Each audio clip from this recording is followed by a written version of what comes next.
O José sabe, é um homem já. Louvado seja o nome do Senhor. Parabéns para esse casal lindo. Vocês já viram a Kali tocando violino, gente? Não? Pois é. Peçam para ela tocar de novo aqui na igreja, porque é algo maravilhoso. Eu quero que chegue um dia que você que quer casar também com história com você. Então, Virgínia, diga para o Senhor. Vai descrevendo essa pessoa no espiritual. Dizendo, Senhor, qual é a prioridade? Deixa eu ajudar vocês. Que seja assim. Às vezes a gente começa pedindo do jeito errado, né? Já vai pedindo de acordo com a beleza, com a riqueza, não pede pelo padrão de santidade. No caso eu pedi por santidade, aí Deus quer mandar a bonita também, outras coisas, mas eu comecei pedindo por santidade. Já ela não pediu beleza, aí.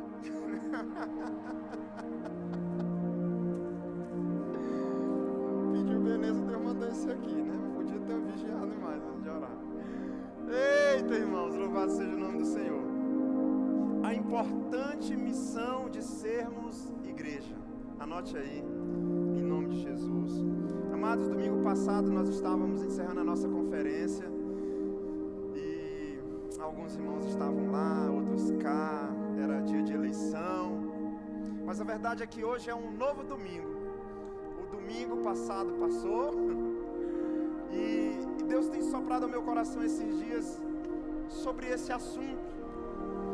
A importância de nós sermos igreja. O valor de nós sermos igreja. Esse é um tempo, eu não sei se você já fez as contas aí. Nós estamos em novembro. Nós estamos em novembro. Falta um tiquinho de dias para o final do ano. Hoje já são 6. Irmãos, e a gente tem visto o mundo uma guerra. Eu fiquei sabendo que até um show que teve do mundo aí teve um tiroteio na cidade, né? Diz que foi bala, não era balinha, não era bala mesmo, pra todo lado. Mas a pergunta é, e nós? Como nós estamos? Em meio a tudo isso, eu não estou perguntando se você foi para a porta do quartel, eu não estou perguntando se você foi para passear essa semana, se a sua casa molhou, eu estou perguntando você como igreja. Nós precisamos nos perguntar, será que você consegue fazer uma retrospectiva do começo desse ano? Onde você estava em janeiro desse ano?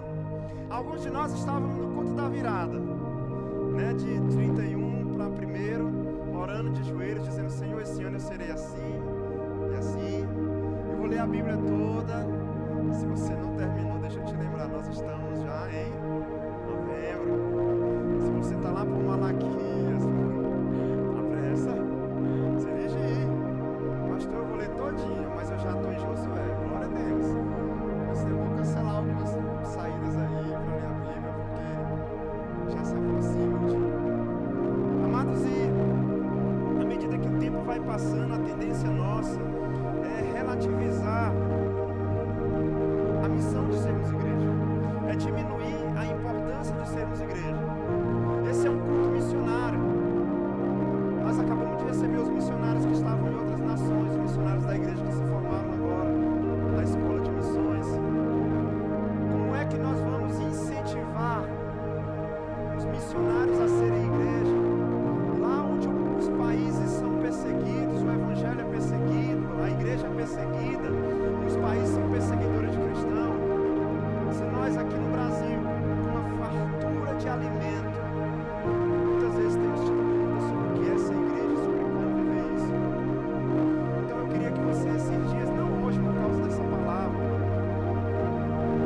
mas esses dias, nós pensássemos sobre a importância disso. O João agora há pouco, antes de sair de casa, ele fez uma pergunta assim que a gente olhou para ele. Ele disse, mãe, o que é mais importante? Ofertar em missões ou gastar o dinheiro com outras coisas? Irmãos, eu fiquei assim, de onde esse menino, como é que ele fez essa pergunta, gente? E a gente disse, meu filho, claro que é ofertar em missões, com certeza é ofertar em missões. Aí ele foi e pegou o dinheirinho dele lá, eu carteira dele e disse, pois bora, vamos ofertar. Aí a Sara estava dizendo, eu vou levar minha bolsa, eu vou levar a boneca. Ele disse, eu só vou levar minha Bíblia e a oferta. Mas tomara ver. Ano que vem ele chega na idade da razão, já tem que dobrar o joelho e entregar a vida para Jesus. Mas como nós temos pensado nisso? Sabe como nós temos entendido esse assunto? Existe um tempo certo para cada coisa, e esse é um tempo muito importante para nós nos perguntarmos como é que eu tenho visto a questão de ser igreja, de orar por tudo que tem acontecido, de viver o Evangelho. Eu quero convidar você a abrir a sua Bíblia no livro de Hebreus, capítulo de número 10, verso de número 25. Hebreus 10, 25.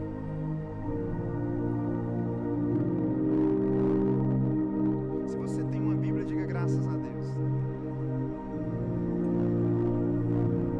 Não deixemos de nos reunir como igreja, segundo o costume de muitos. A sua Bíblia tem a palavra muitos? Não deixemos de nos reunir como igreja, segundo o costume de muitos ou alguns? Alguma versão tem muitos? Tem alguma versão que a palavra é diferente dessa aqui? Não? Uma multidão, tem assim na sua Bíblia? Segundo o costume de alguns. Mas encorajemos uns aos outros, ainda mais quando vocês veem que se aproxima o dia. Quero orar mais uma vez com vocês. Pai, no nome de Jesus, eu oro agradecendo ao Senhor por essa palavra, eu oro agradecendo ao Senhor pela igreja, eu oro para que o Senhor não me deixe só, deixe eu estar, mas que o Senhor me conduza segundo a tua vontade. Eu oro para que tudo que nós deixamos lá fora fique lá fora. Eu oro por cura sobre essa igreja agora. Se tinha alguém com enfermidade, acaba aqui. Nós oramos por libertação, por transformação, por graça, por favor de Deus sobre as nossas vidas, em nome de Jesus. Amém. Não deixemos de nos reunir como igreja, segundo o costume de alguns, mas encorajemos-nos uns aos outros, ainda mais quando vocês veem que se aproxima o dia. Amados, vocês já perceberam que nós nos importamos mais com as coisas quando está se aproximando o dia? Você já percebeu quando você vai fazer uma festa? Você vai fazer uma festa, está em novembro, a festa é em dezembro. Você não está nem se preocupando, mas à medida que o tempo vai passando, a gente começa a se agoniar. O casamento, né? Estou fazendo um curso de noivos esses dias. O casamento é no final do ano, a pessoa está em janeiro, está tranquila, chega em julho, começa, opa. Meu irmão, quando falta alguns dias para o casamento, os noivos estão como? Agoniados. Estão ali, e será que a comida vai dar? E o lugar, será que dá certo? E o paletó, será que a mulher terminou de ajustar a manga lá, que ficou aberta, ficou folgada demais? Né? Aquela viagem, você dorme tranquilo antes dos dias, mas quando está chegando o dia, é uma insônia, né? É uma ansiedade. Você tira as coisas da mala e coloca 10 vezes para ver se não esqueceu aquilo que você tanto precisa, o seu óculos de mergulho para poder ver os peixes lá em Fernando de Noronha. Diga amém. Ô, gente, eu estou profetizando e vocês estão dormindo, né? Você já tirou várias vezes as coisas da mala para ver se está tudo certo lá para o seu passeio em Salinas. Deus abençoe sua vida, irmão Wesley. Mas a Bíblia também nos alerta que nós precisamos dar valor e olhar para a importância, não deixar de nos reunir como igreja, segundo o costume de alguns, mas encorajamos-nos uns aos outros, ainda mais quando vocês veem que o quê? O dia se aproxima. Pergunta do Enem: será que o dia se aproxima, igreja? Será que o dia da vinda do Senhor se aproxima? Só você que crê, diga sim. Você que não crê, eu quero dizer que não muda o fato de que se aproxima, está se aproximando.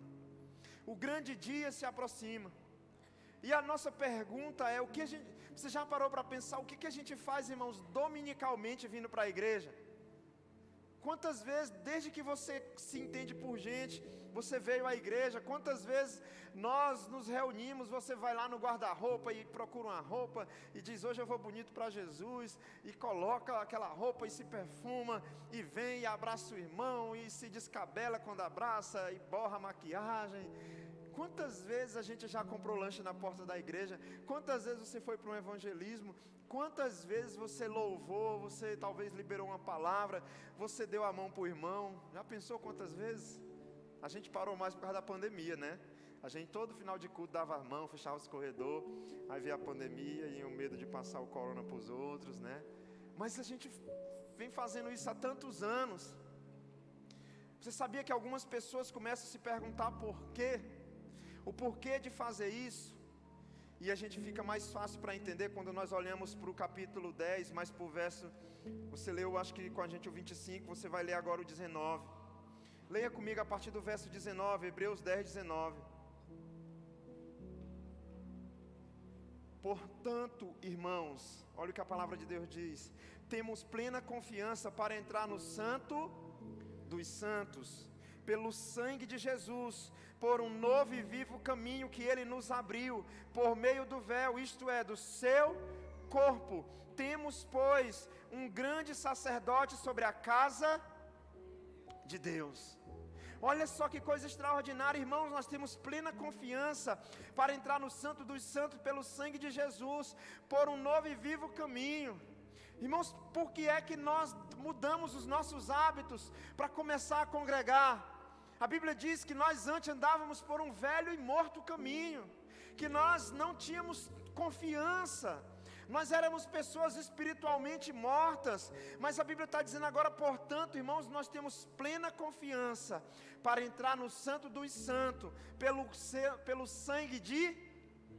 Eu não sei se você já teve experiência no mundo espiritual com relação a expulsar demônios, mas é uma das coisas que o diabo não admite, é como Jesus veio e como Ele entregou a vida por nós. Você sabia disso? Você sabia que o diabo ele não admite que Jesus Cristo derramou o seu sangue? E por que, pastor, que o diabo não admite? Porque essa é a derrota dele. Veio muitos profetas, vieram muitos líderes antes de Jesus, mas quando Jesus vem, o escritor de Hebreus, que nós não sabemos quem é, por aproximação e por característica da forma como organiza suas falas, e pelo uso das palavras, muitos atribuem a Paulo, apesar de nós não sabermos quem é. Ele diz, portanto, irmãos, nós temos plena confiança, olha isso, você sabe o que é plena confiança? Para entrar no santo dos santos, pelo sangue de Jesus. Pelo nome da igreja, está assim na sua Bíblia? Não.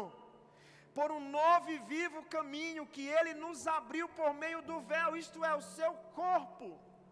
A Bíblia diz que congregar é andar por esse novo e vivo caminho que Ele nos abriu por meio do véu, isto é, do seu corpo. Temos, pois, um grande sacerdote sobre a casa de Deus. Esse sumo sacerdote, irmãos, esse grande sacerdote, Ele é o Senhor Jesus Cristo.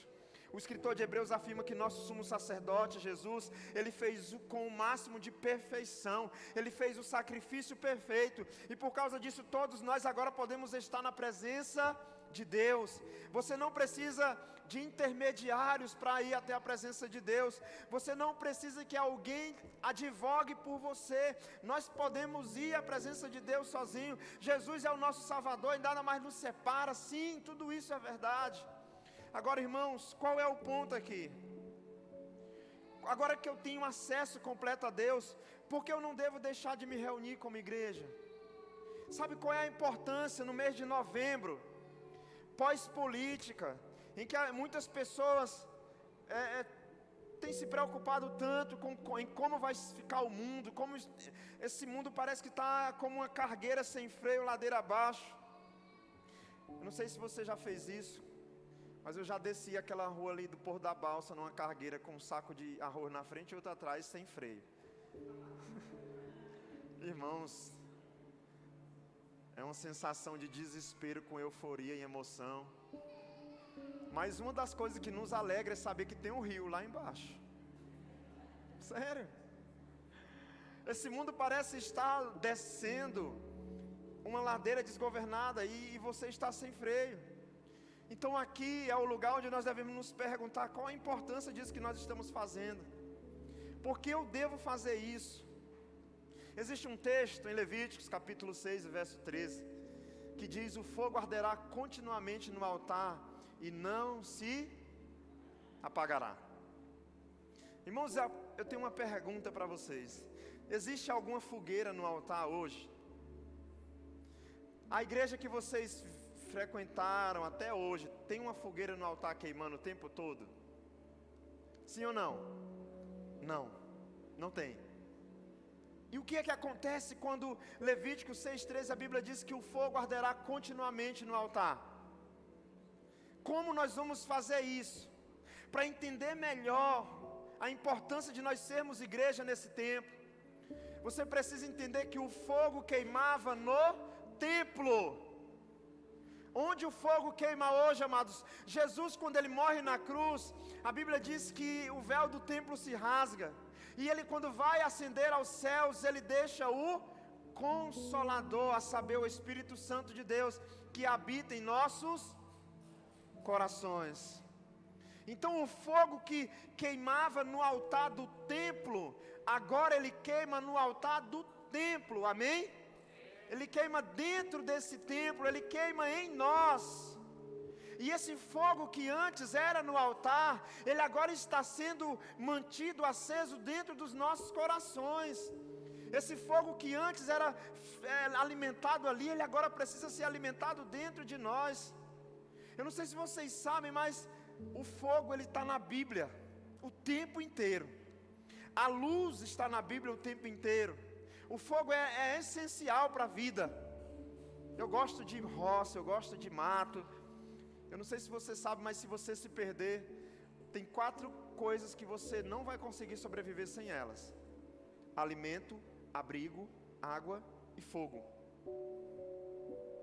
São os 4 itens de sobrevivências fundamentais no planeta: água, fogo, abrigo e alimento.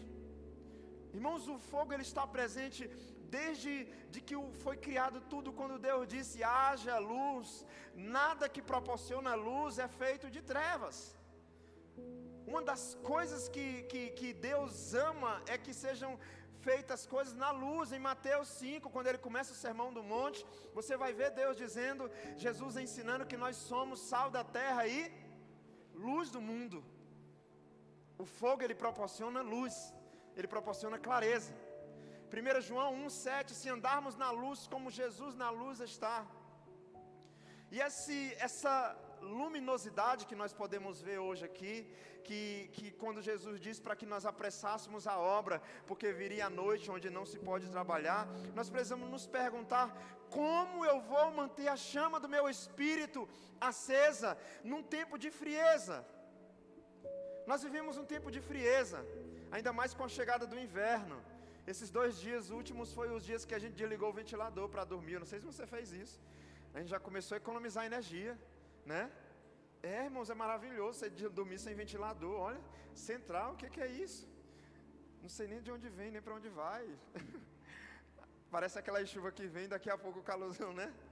Mas enfim, nós precisamos lembrar que Deus nos chamou com o propósito de aquecermos esse mundo frio.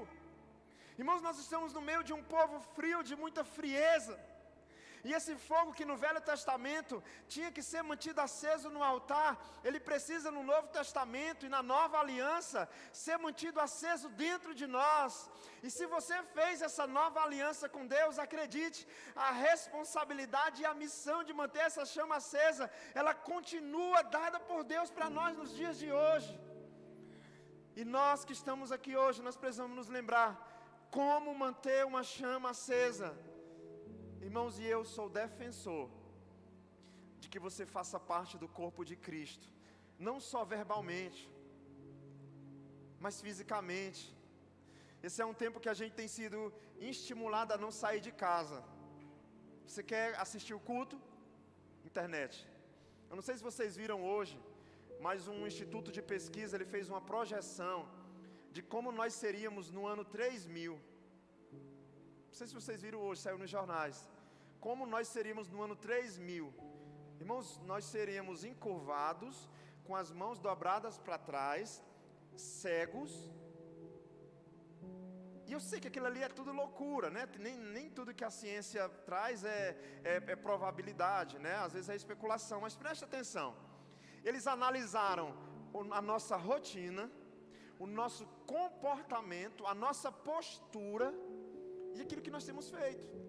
E a nossa exposição a telas de celular, de internet, de computadores, de TV, vai nos levar à cegueira. As mãos atrofiadas é porque tudo nosso é aqui, ó, nós resolvemos na mão.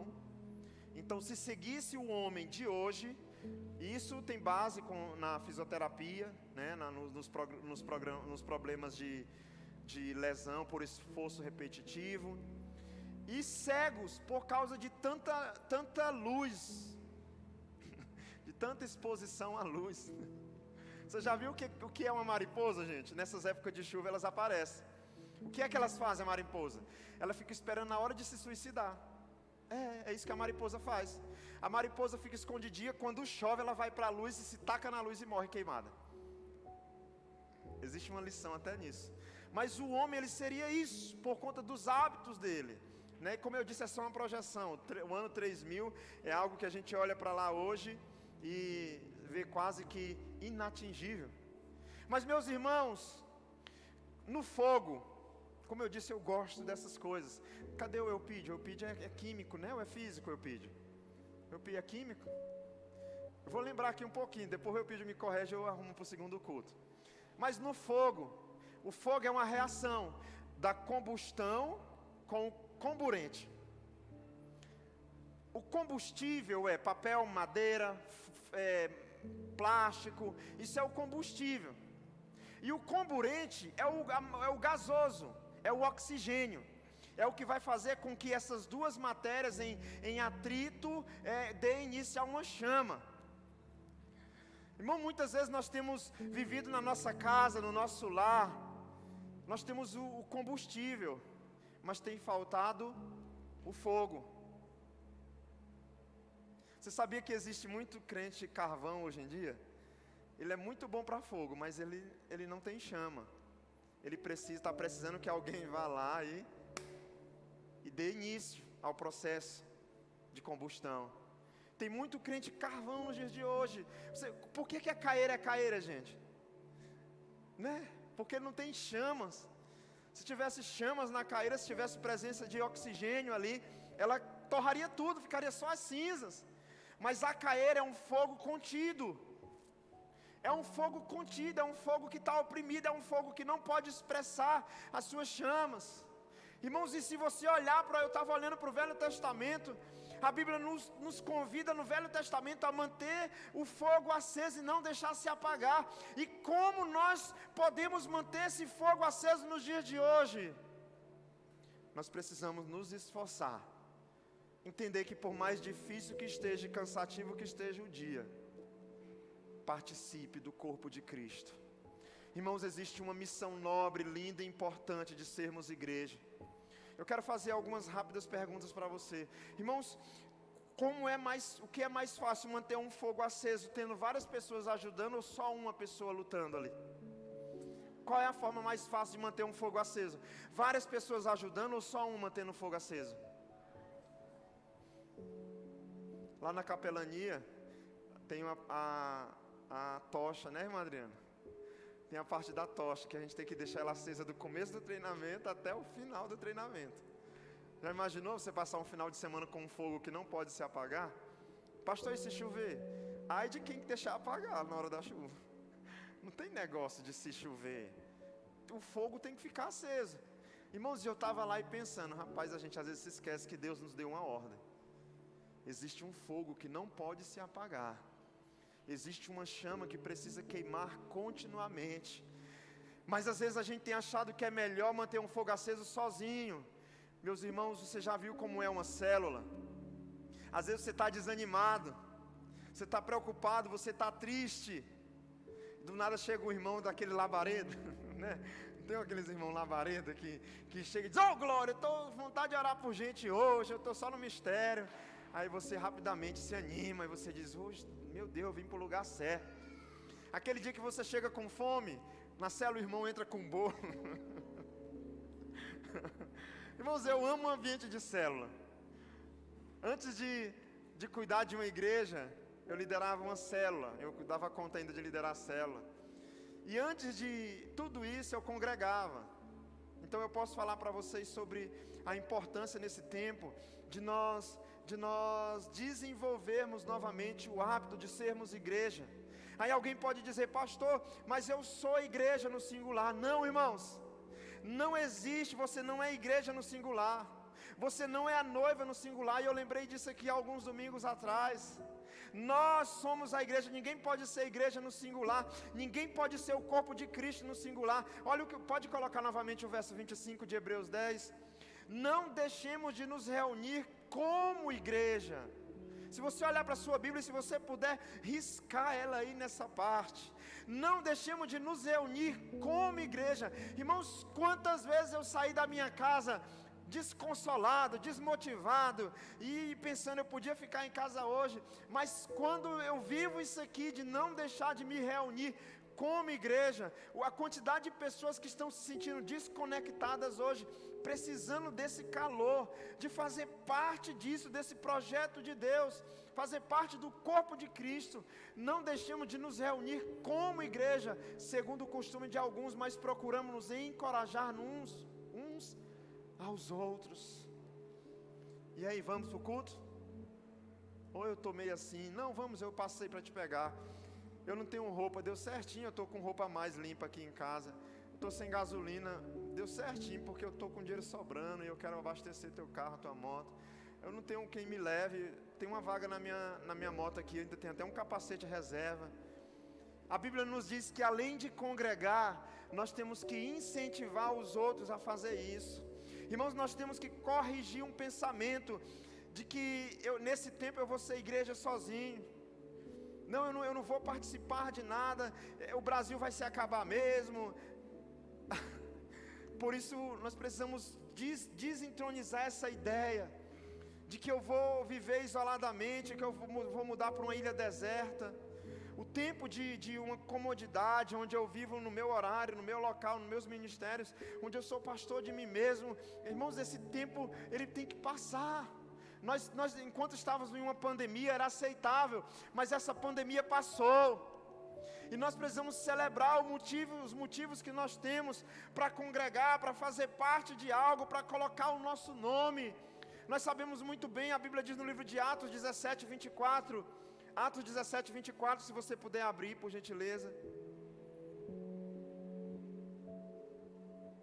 O Deus que fez o mundo e tudo que nele há, é o Senhor do céu e da terra, e não habita em santuários feitos por mãos humanas. A Bíblia diz que Deus não habita em templos, mas habitou. Moisés no tabernáculo, Davi na tenda, Salomão no templo, mas agora ele habita em nós. O templo agora é a igreja, amém? Ele habita em nós, agora você foi escolhido. Portanto, a igreja é uma reunião de pessoas que confessam que Jesus Cristo é o único Senhor e Salvador de suas vidas. A igreja não consiste num edifício, ela consiste de pessoas, algumas almas vivas com o Senhor no meio delas. Eu não sei se você sabe, mas essa igreja aqui, ela era debaixo de um pé de manga. A igreja Adonai, a igreja que vocês veem hoje, ela era debaixo de um pé de manga. Até hoje a gente tem foto lá, eu debaixo do pé de manga. E era um olho no pregador e outro na manga que estava para cair, irmãos. Era assim, ó. E o pregador dizia: "Dê uma glória a Deus e levante sua mão." Não era assim não, era assim, ó. A gente dizia glória e com essa outra mão fazia assim para parar a manga. Debaixo de um pé de manga essa igreja começou os nossos cultos. Aí foi evoluindo, né? Nós fomos evoluindo, passamos por um lugar maior. Estamos aqui e daqui vamos para o muito maior que Deus nos deu, que vamos construir. Diga amém! O pastor Rubens, eu já falei para vocês que todas as vezes que eu vou ministrar, Deus ele faz algo naquele sentido. Ele ministra o meu coração, ele vai ministrando. E o pastor Rubens, sem motivo nenhum, me mandou as fotos ontem, hoje ou ontem, os dias estão passando tão rápido, acho que hoje, quando eu fui pregar lá no lugar onde era o meu sonho, na igreja debaixo da árvore na África, e ele mandou aquilo, e eu estava aqui escrevendo sobre igreja, meditando sobre igreja, que igreja não é prédio, que igreja não é templo, que igreja somos nós, e aí, pão, uma notificação no celular, aí como eu vi que era o pastor Rubens, né, eu espero que você tenha esses graus de prioridade, né,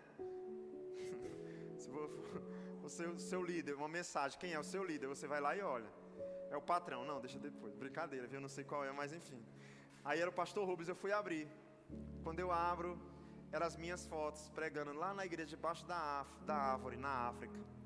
Irmãos, o culto na África é pela manhã, o nosso culto lá é por volta de 11 horas da manhã, de 10 a 11 horas da manhã, as árvores lá não são como os pés de manga daqui, são árvores com poucas folhas, mas é um do povo. Como é que o culto é dividido? Eu mostrei aqui um tempo desse, você que já veio da roça sabe, os bancos são tocos assim, forquilhas assim, com uma madeira atravessada no meio, então tem um complexo, um complexo de forquilha com madeira desse lado, outro desse e outro desse, aqui senta crianças, aqui sentam os homens e lá sentam as mulheres, e o pregador fica no tronco da árvore. O banco é desconfortável porque é uma madeira assim, deitada, se o irmão cochilar ele cai para trás, então é anti-cochilo. Pastor David não pode dormir no culto, não pode dormir, e o irmão que ficar assim, o irmão pegou a cadeira melhor que a minha, não tem essa, só se a árvore for um pouco melhor, né? Não tiver gondó na parte que ele sentou. Mas meus irmãos, eu confesso que foi a igreja mais avivada que eu já preguei na minha vida, foi aquela. Foi o lugar que talvez Deus mais ministrou ao meu coração. E eu já conheci muitas igrejas, eu já andei por algumas igrejas no Brasil, já vi mega igrejas, mas foi naquele lugar. E não porque lá é simples ou pobre, mas pela forma como aquelas pessoas entendem a importância de fazer aquilo. E na hora do culto eles vão andando por uma varedinha assim, sabe? E eu dizendo, onde é a igreja, pastor? E ele vem e a gente vai andando por uma varedinha assim, mato para um lado, mato para o outro. Aí chega e vem uma árvore e aqui é a igreja. E às vezes nós temos nos esquecido disso. O Dr. Martin Lloyd Jones é um teólogo, ele disse assim, a igreja não consiste em um edifício, consiste em pessoas, almas vivas com o Senhor no meio delas. A sua célula é uma igreja, amém? A sua família é uma igreja, se você permitir, porque é a reunião de almas onde o Senhor está no meio delas, o ambiente onde você estiver. E por que é que nós devemos estar reunidos como igreja? Talvez é a pergunta que a gente se faz. Olha o que ele diz, olha, no verso 24, e consideramos-nos uns aos outros para incentivarmos-nos ao amor e às boas obras. O pensamento bíblico é de uma lógica linda. Nós somos salvos, nós podemos conhecer a Deus, nós temos acesso a Ele, e agora nós temos que juntos incentivar nesse lugar, com que outras pessoas venham buscar a presença de Deus também. A gente costuma dizer que a igreja não é para você, sabia? E agora eu gerei uma dúvida no seu coração, pastor, se não é para mim, não é para você. A igreja é para aqueles que ainda não chegaram aqui, irmãos, porque todos aqueles que chegam aqui descobrem que eles foram salvos para trazer aqueles que ainda não estão aqui, e a gente sai para trazer outros que vêm. Quando chegam, eles descobrem que tem que trazer outros, e assim a obra do Senhor vai acontecendo. Ao longo do tempo, aqui nessa igreja, pastores foram levantados, missionários foram enviados, porque essa é a igreja.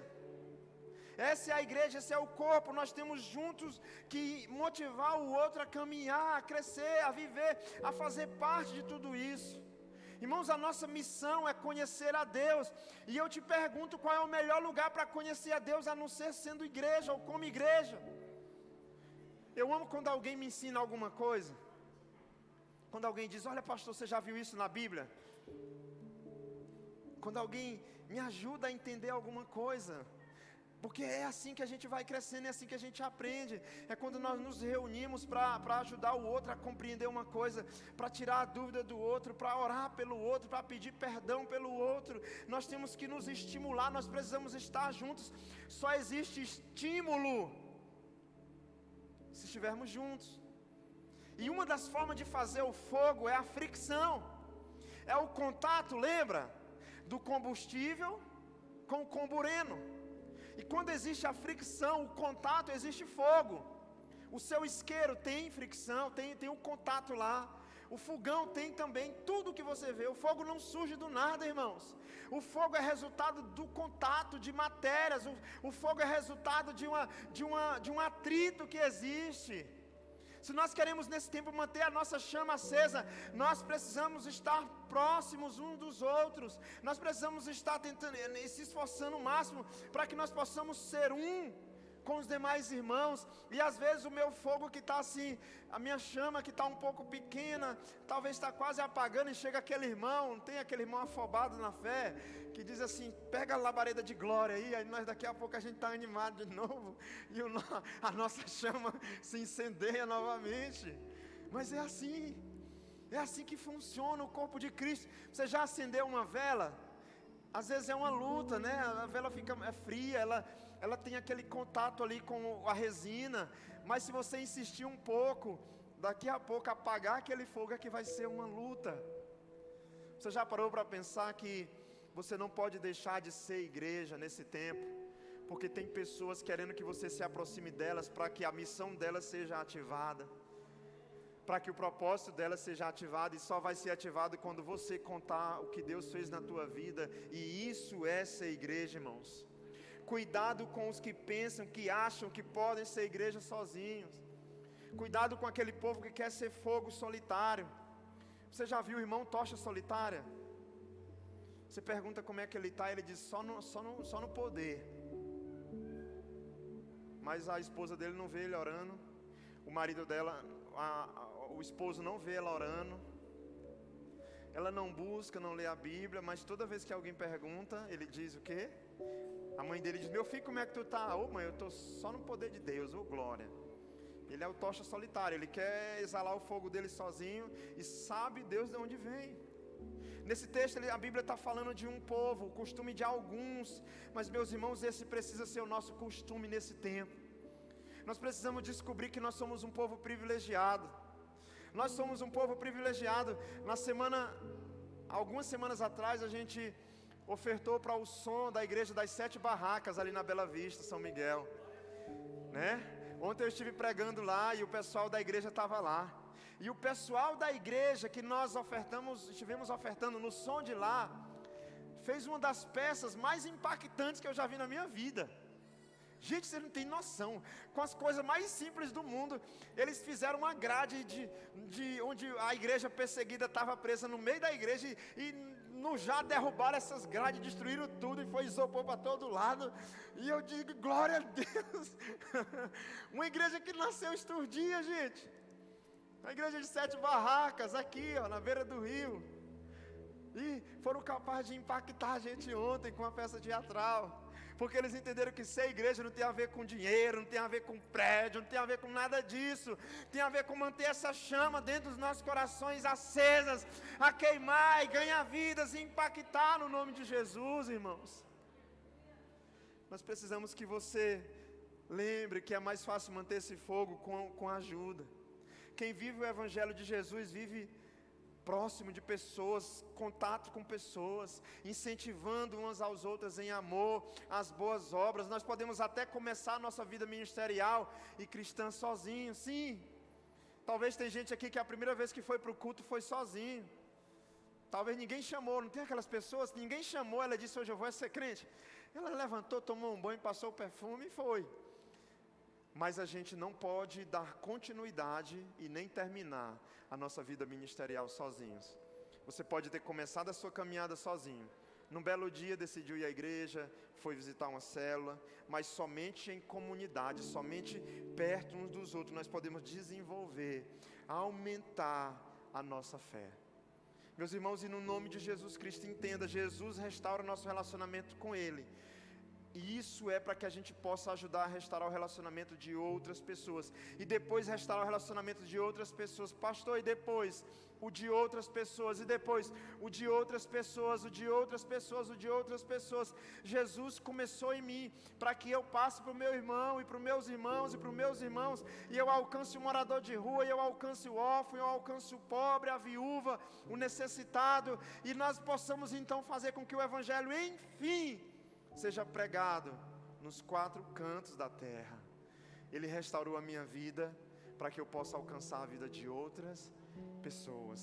Eu sou igreja e assim outras pessoas também podem ser igreja. Vai ter gente que vai olhar para mim e vai dizer: se você foi capaz de ser igreja, meu irmão, então tem jeito para mim. Amados, se você olhar para a sua Bíblia no livro de 1 João capítulo 4, verso 20, abre aí para a gente, por favor, para a gente caminhar.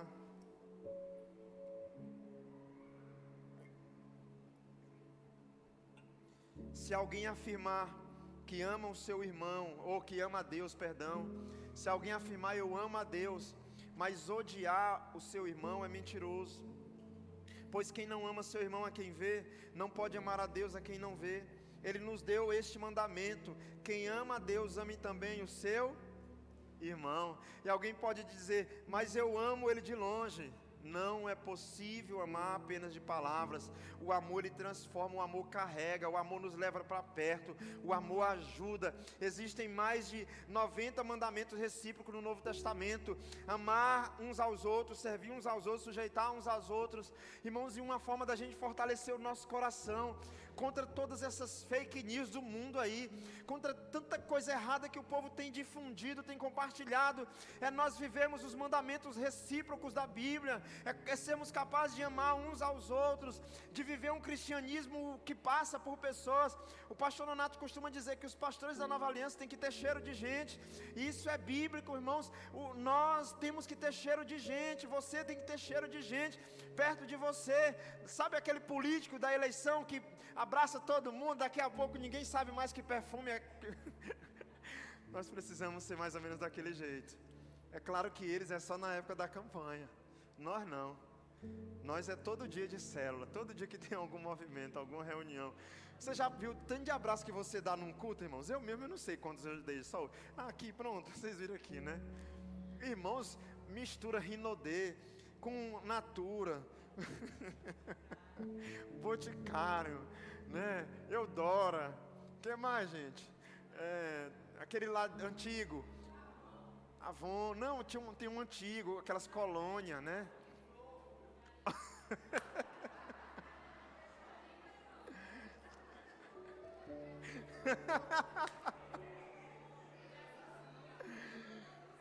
Irmãos, ouça o que eu vou te falar. Se você vem para a igreja, ou vai na célula e volta arrumadinho do mesmo jeito, com teu perfumezinho do mesmo jeito, desconfie que você está só participando, mas não está se envolvendo, irmãos. Porque a igreja do Senhor é movimento, é envolvimento, é comunhão, é relacionamento, é descabelar os cabelos mesmo, sabe, é trocar os perfumes mesmo. Pastor, e a Covid? Ela que lute, meus irmãos, nós vamos nos abraçar mesmo. Nós vamos até terminar esse culto hoje dando as mãos uns para os outros. Mas é isso que nós precisamos viver nesse tempo. Ser cristão é se permitir ser pastoreado, ser treinado, ser corrigido, ser amado, ser disciplinado, ser discipulado, ser enviado. Você sabia que nesse momento tem missionários que gostariam de no mínimo ter 2 pessoas próximas a elas para conversar? Eu só passei 1 mês em outro país, no campo missionário. E tinha noite que eu dizia: alguém me liga, pelo amor de Deus. Irmãos, tinha dia que eu dizia: alguém me faz uma chamada de vídeo para me ver o Brasil. Você já imaginou aquelas pessoas que estão lá há tanto tempo, longe de uma comunhão? Quantos missionários, irmãos, que não têm um amigo próximo, um parente próximo, mas a convicção deles de serem igreja, como de fazer a igreja acontecer onde eles estão, é que mantém eles de pé. E nós que estamos aqui, nós precisamos nesse tempo ser forjados para descobrir que tipo de cristão nós somos. Sabe, será que nós temos percebido a importância desse relacionamento? Nós temos 10 mandamentos, 4 com Deus e 6 com outras pessoas. O que Deus quer nos dizer com isso? 10 mandamentos, 4 com Deus, 6 com outras pessoas. Ninguém vive um cristianismo sem se relacionar com Deus. Não, eu só me relaciono com a Bíblia. Ninguém vive um cristianismo sem se relacionar com pessoas. Se tem o nome de Cristo, tem que estar se relacionando com Ele. E se relaciona com Jesus, Jesus em muitos momentos puxou a orelha dos discípulos por querer tentar afastar a multidão deles. A pastora Fátima costuma dizer assim, quando alguém diz assim, a pastora está cansada, não vou pedir oração não, ela diz, eu não estou cansada. Jesus me chamou para orar, pois eu vou orar, eu não estou cansado. É igual eu fico zangado quando você manda uma mensagem dizendo assim, pastor, desculpa incomodar. Irmão, para com isso. Se incomodar, se acredite, eu já estava fazendo outra coisa, vendendo farinha de puba lá para a mulher da panelada, que é uma coisa que eu sei fazer muito bem, vendo muito, mas se eu estou aqui, é porque eu amo fazer isso, eu tenho prazer em orar por vocês, é porque atender, poder ajudar é um privilégio. Quando o irmão da igreja dizer assim, eu posso passar aí, você pode orar por mim, irmãos, olha para isso como se você tivesse igual a Raíssa Leal, ganhado o campeonato mundial, sabe? Alguém disser assim, ora por mim, alguém disser assim, eu tenho sentido a tua falta, é daqueles crentes velho que fica pegando, não, alguém disse que você faz falta, você já parou para pensar o que é isso? A sua ausência foi notada. Existe uma igreja que sem você não é a mesma igreja. Existe um povo que não é completo sem você. Existe um corpo que sem você, ele é defeituoso, ele é manco, ele é coxo. Incentivar-nos ao amor, às boas obras. A ênfase aqui não é que alguém vai receber na reunião. Você já parou para pensar naquilo que você pode dar, naquilo que você pode oferecer como igreja, naquilo que você pode somar, naquilo que você pode contribuir na vida de outras pessoas?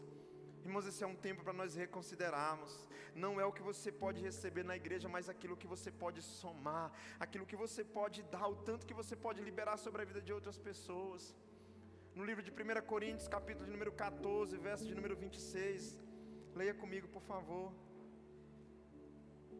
A Bíblia diz assim, portanto, que diremos, irmãos, quando vocês se reúnem, cada um de vocês tem um salmos, uma palavra de instrução, uma revelação, uma palavra em língua ou uma interpretação, tudo seja feito para a edificação da igreja. Paulo aqui, ele faz um convite tentador, ele está dizendo na reunião, nos prédios, nas casas ou em outro lugar, nós precisamos, irmãos, do seu dom, da sua individualidade, nós precisamos de você. Um dos maiores enganos que Satanás coloca na mente da gente é assim, não vai não, você não vai fazer nem falta lá.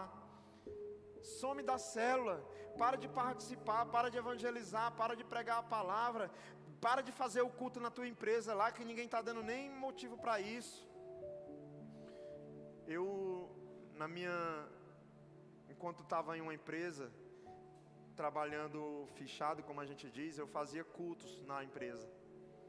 E era 10 minutinhos antes da empresa abrir, eu pedi o patrão, ele deixou e eu fui fazendo. Mas chegou um ponto que foi diminuindo as pessoas. Tinha hora que eu pensava, coitado, Ben está ali só com pena de mim. Aí um dia eu disse, eu vou acabar com esse negócio, eu vou parar. Vou fazer mais não. No começo tinha os funcionários tudinho, hoje tem 1, 2. Aí eu parei. Aí uma semana eu não fiz. Na outra semana, um daqueles que ficava sempre chegou e disse, por que você parou? Eu disse, o povo não quer mais nem participar. Ele disse assim, mas enquanto tiver um que acredita, enquanto tiver um que insiste, que permanece, vai acontecer. Agora se parar, como é que fica? É como se o Espírito Santo me desse uma bordoada, dizendo assim, tu não precisa de uma multidão não, crente. Às vezes, irmãos, tem um ali para a gente ajudar, para a gente orar, para a gente cuidar. E é esse um, irmãos, que nós vamos alcançar, que daqui a pouco esse um vai ser usado por Deus, enviado, e esse um talvez se transforme em uma multidão. Mas esse é um tempo de nós nos importarmos com esse propósito, nos alegrarmos com essa missão. Cuidado, você pode estar conectado demais à internet, desconectado de Jesus. Cuidado, você pode estar conectado demais aos estudos da vida, depois do culto, pensando mais no que fazer quando sair do que o que você está fazendo aqui dentro. Cuidado, você pode estar saindo na foto, mas não está relacionado no nome daqueles que participam, que fazem parte. Cuidado, você pode estar conectado à sua empresa, ao dinheiro, a tantas coisas, mas está desconectado do reino de Deus. Você pode estar sendo uma pessoa de corpo presente, mas de espírito distante. Irmãos, eu como pastor te digo, não existe pastor virtual. Não existe cristianismo virtual. Cristianismo é relacionamento. Você pode assistir um culto, 2, você pode ter alguém que te ajude, mas nós precisamos de relacionamento, de alguém que olhe para nós e diga: meu irmão, que cara de abatida é essa? Te anima, bora cultuar, bora viver, bora pregar o evangelho, bora anunciar as boas novas. Que cara de cachorro sem dono. Não tem aquele amigo que fala com a gente assim? Que cara de quem não comeu é essa? É isso que nos ajuda. Aqueles irmãos que chegam e falam a verdade para nós. Diz assim: ô desviado. E você às vezes nem está, né? Mas é a forma dele de chamar a nossa atenção. Irmãos, é isso que vai nos fazendo, nos manter parte do corpo. Quando você pensa que está sonhando, o que você pede para alguém fazer com você? Beliscar. Às vezes a gente está precisando de um beliscão, para que possamos acordar para aquilo que Deus tem para nós. Quero te pedir para se colocar de pé nesse momento.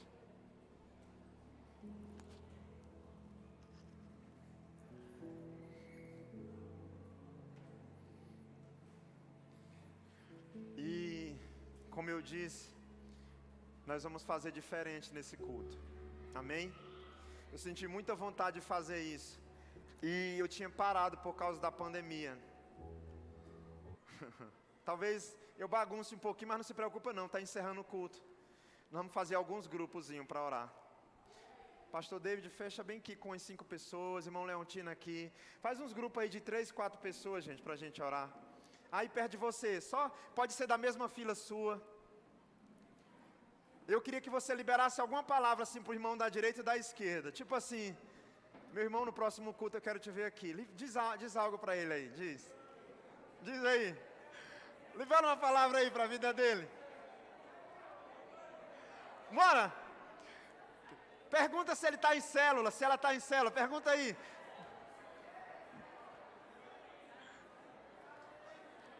Pergunta se tem café na casa dele. Tem café aí na sua casa, irmã? Bora tomar um café. Fala aí.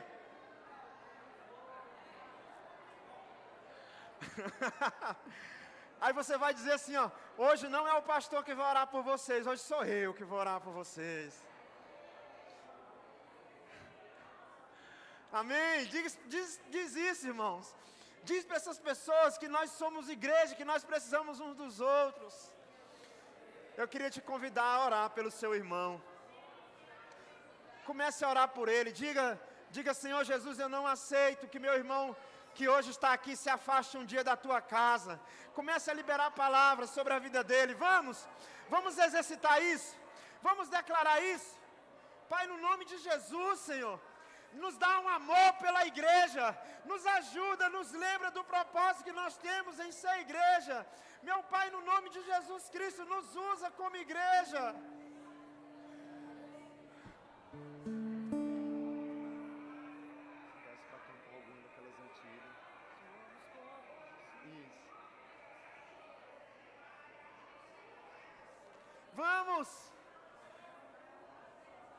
Vamos, faça isso. Meu Deus, obrigado pelo privilégio de sermos igreja. Obrigado pela oportunidade de estar na tua casa. Obrigado pelo privilégio, meu Deus, de ouvir a tua voz. Obrigado pela vida do meu irmão, da direita, da esquerda, da frente, do fundo. Obrigado, Senhor, porque eu não estou sozinho. Declare isso. Libera uma palavra profética sobre a vida do teu irmão.